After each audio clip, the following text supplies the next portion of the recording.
Bring in Clint Work now, fellow and director of academic affairs at the Korean Economic Institute of America, to talk more about what we know at this point.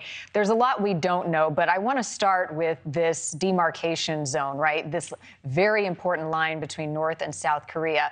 Remind people of the line and what happens there every day, and that there are, in fact, tours and people that are crossing it. Sure. Well, thank you for having me, Marni. Well, the demarcation line, the DMZ itself, and the joint security area where this incident occurred, it goes back to the Korean War. But as your previous guest, or excuse me, commentator alluded to, and you just mentioned, there are regular daily tours to the JSA. In fact, I've gone on 2 of them in years past. So it's not abnormal to have civilians quite close to the demarcation line. However, there are both U.S. and South Korean guards in the area, and generally, historically speaking, North Korean guards on the other side of it, who presumably would try to stop someone running across the rather narrow or short boundary line between North and South Korea.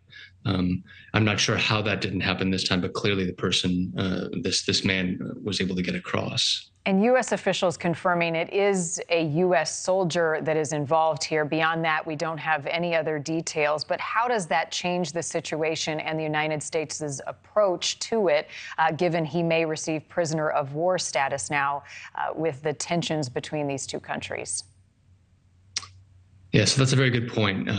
Any U.S. citizen detainee in North Korea is a sticky and difficult situation.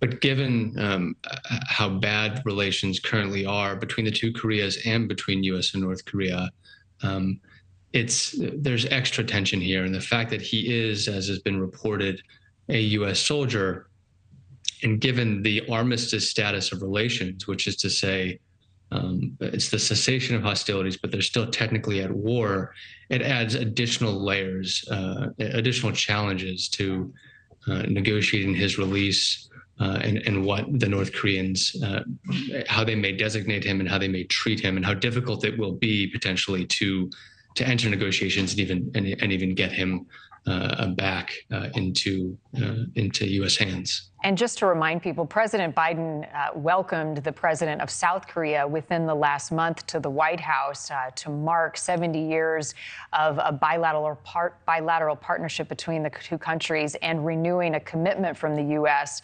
To South Korea's defense, deploying a nuclear-armed submarine in South Korea. How might that impact any talks between the U.S. and North Korea now?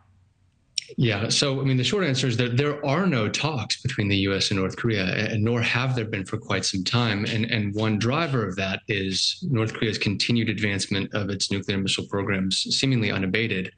And of course, as you alluded to, the U.S.-South Korea alliance's countermeasures to that, including today, the first visit of a ballistic missile submarine to South Korea, the first time since 1981, if I'm not mistaken, and also the first meeting of the newly established nuclear consultative group between North and South Korea, between the U.S. and South Korea.